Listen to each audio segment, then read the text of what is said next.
Live from the Big Beefy Man Cave in New Bedford, Massachusetts.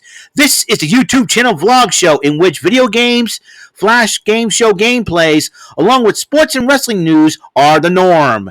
This is the YouTube channel vlog show of positivity, good times, and fun. This is Eric Lima Shenanigans of 1977. And now, here's the host of the show, the perpetrator of these shenanigans, Big Beefy E himself, Mr. Eric M. Lima.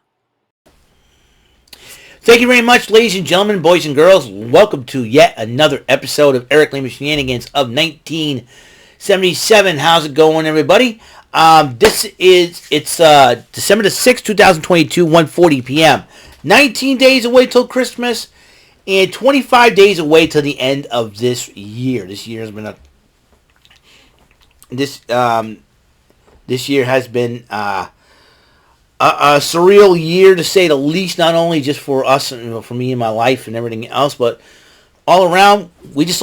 Hollywood just lost another celebrity. Kirstie Alley had passed away at the age of, I believe, 66, or is it 60 years old? I think her family has confirmed that. So rest in peace to Kirstie Alley. I just cannot believe, we lost a lot of celebrities this year already. I mean, it's unbelievable. Legendary.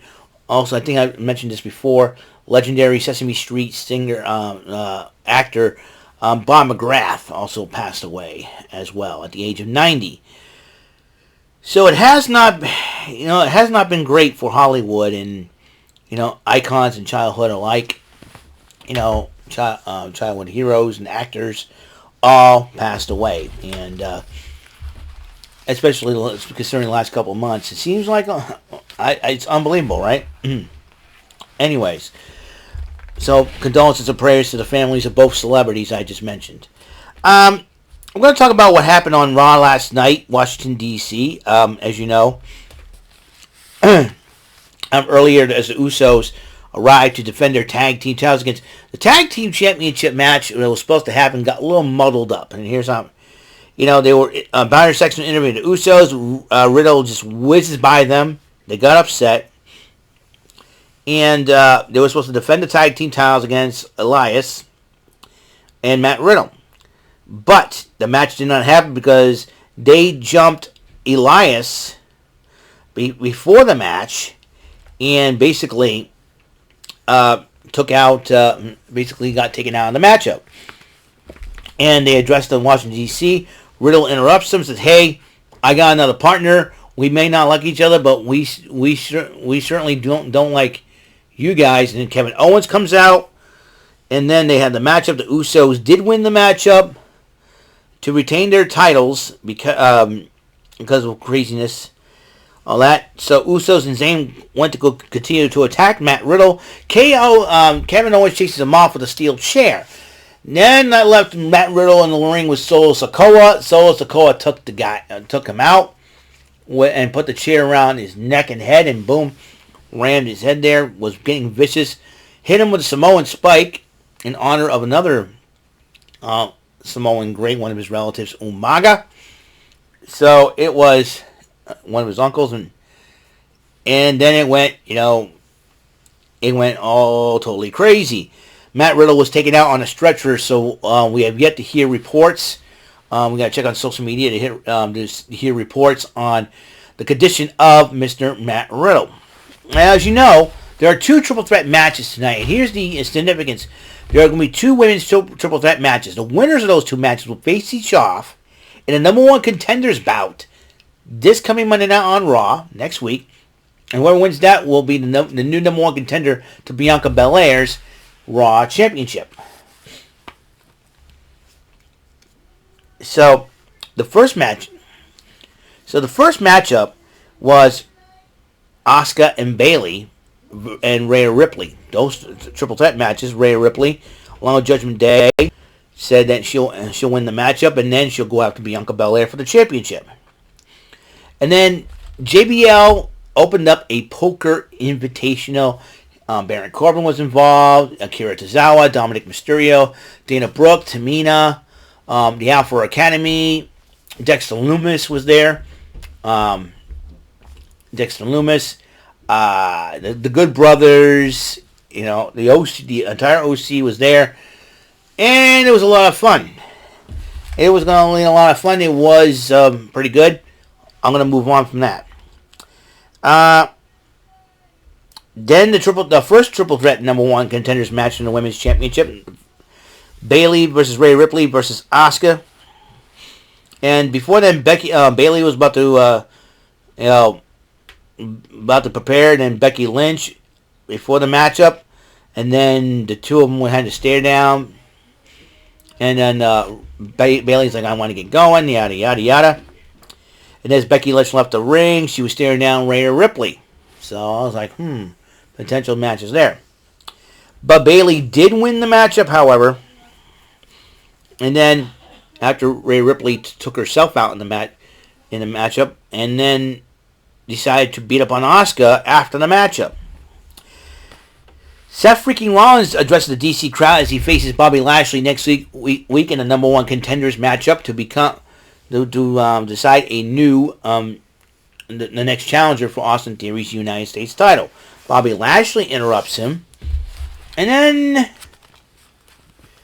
then Rollins was taunting Lashley about Brock Lesnar. The two broke out in a brawl. Agents and referees come out to try to separate these two to prevent any more fights from happening. And Lashley accidentally speared one of the office producers. In this case, P.D. Williams. And a little bit more on that situation as we go along. Byron Saxton's interview with Austin Theory after seeing all that, and Austin Theory says, I don't care. I'm going to go out there and do my thing. I am the United States champion. And Mustafa Ali interrupts him, gets in his face, and challenges him. And he says, you know what? You got yourself a matchup for the United States title.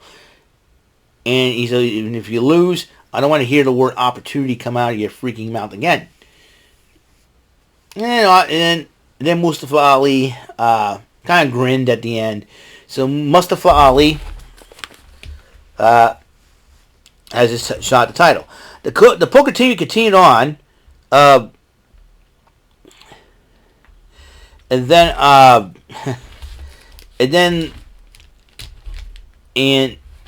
Chad Champ gave us his phone, a thank you, and then he explains what poker is all about. And then Luke Gallows calls him a nerd. Shush, nerd, shush, nerd, shush. I'm like, oh, that's what I miss about Gallows. Calls people nerds. Nerd. Yeah, Gable is a nerd, right? And then Barrett Coleman's like, enough, okay, I get it, but I can't get a read on Freak Show over there. And then, because you got nothing in your hand, nothing in your head, and he throws down a straight. Just a little straight. No flush, but just a straight. Meanwhile, Loomis throws down a full house. Pair jacks, 3 aces. Who won that one, baby? And that would be Dexter Loomis. He's cheating, no way. And then all of a sudden, Dexter Loomis pulls out an axe. He's legit. He's good. He's good. Don't want to mess with that guy. Dexter Loomis I think he likes playing mind games. Meanwhile, Akira Tozawa won a hand. He goes, now, wait a minute. All of a sudden, Dominic would try to cheat and all that. You try to cheat, I was like, you know what? You just look the same height as my deadbeat dad. And then JBL's like, I know your dad, I'm sorry he's not much, but he's much of a deadbeat as your dad, even though I don't like him anyways. Well, why don't you, this is a classy settlement. And then Akira Tozawa goes, okay, see you in the ring. I was like, and he goes, if you have a problem with me, you have a problem with the Judgment Day. Oh, I don't care. I love Akira Tozawa. That guy is funny. So the United States title was on the line. Austin Theory defending against Mustafa Ali. And a surprise appearance by Dolph Ziggler.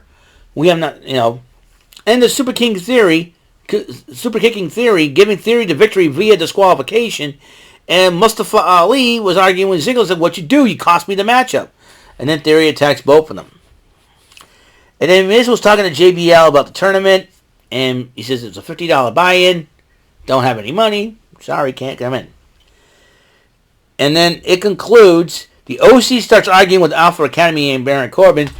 JBL's like, this is not a bunch of barbarians.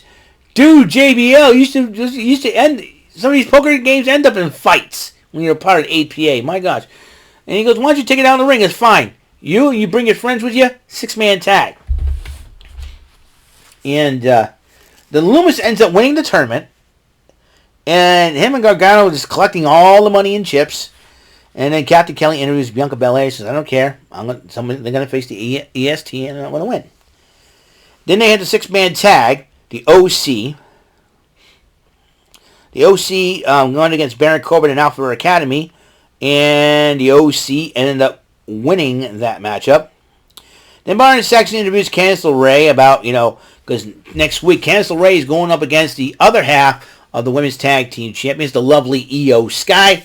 And then as she was talking to them, hey, here comes Johnny Gargano and Dexter Lumis. Hey, guys, what are you doing here? Look what we got here. Like, and I hope Dexter Lumis is trying to get money to get Indy Hartwell on the main roster. Who knows? Who knows what go on in Dexter Lumis' mind so they go out and celebrate. Excuse me. I said, we got to go. And then Byron Saxton goes, do your thing. All right. So anyways, so Akira Tozawa went one-on-one with Dominic Mysterio. Dominic Mysterio had the Judgment Day. Dominic Mysterio did pick up the win. But then he decided, well, I'm going to keep attacking Tozawa, and then Street Profits stop him. And then Adam Pearce says, hey, Bobby Lashley's about to leave. Adam Pearce says, hey, listen, you shouldn't have done that. He just remember, next time, don't do it. We don't want you to make that same mistake again. Or what? You're fine. Well, I'm not going to punish you or anything like that. You would I'm just reprimanding you. Don't do it again. Bobby Lashley did not mean to spear Pete Williams. Seth Rollins trying to get in his head. So no. All right, and the other triple threat matchup, the second one, that was the main event. Alexa Bliss, Nikki Cross, and Becky Lynch. And it seems like Dakota Kai and Io Sky got their marching orders from Bayley to make sure Becky Lynch does not make it into that final matchup. And they both attack Becky Lynch. I would not be surprised if next week Candice LeRae and Io Sky face each other. Dakota Kai gets involved. Becky Lynch will probably even the score. Hey, Candice LeRae and Becky Lynch should form a team called Big Time Moms because they're both moms. And, and Becky Lynch is Big Time Bex. And who knows? So that is it for the first Raw of December 2022. Tonight, NXT Deadline, the final NXT Deadline before, and tonight it's NXT before NXT Deadline. Excuse me on that department. And we'll find out each of those two triple threat matches, I believe. Wendy Chu, Fallon Henley, and Indy Hartwell. And we got Von Wagner, Axiom, and Andre Chase. Those two, the winners of those two matches will advance to the Iron Survivor Challenge #1 contenders match this coming Saturday at NXT Deadline. So that is the card for tonight. Also tonight, a holiday edition of Press Your Luck is on ABC. I'm going to try to flip between that and NXT. I know it starts at 9. And after the shows are over, what I'm going to do is I'm going to do two more episodes. One episode I'm going to do is the NXT recap. And then it'll be the NXT Deadline Picks and Predictions PTW Event Center. So, that is all the time we have on this show. Episode 209 of Eric Lima Shenanigans of 1977 is complete. I'll see you in the next episode. We'll be listening to Trebek Tuesday, some high rollers, okay? I'll see you guys later. Until then, Mr. Announcer, till that next episode, sir, please take us home. That is all for today's episode. This is Mr. Lima speaking for Eric Lima Shenanigans of 1977. A big beefy E, do it for Bob Saget Production, and in association with A Sweet Bofa Raving Dingleberry Telepictures and Distribution. Thank you for watching today's episode of the show. See you on the next episode of the show. Goodbye for now, and have a very blessed day.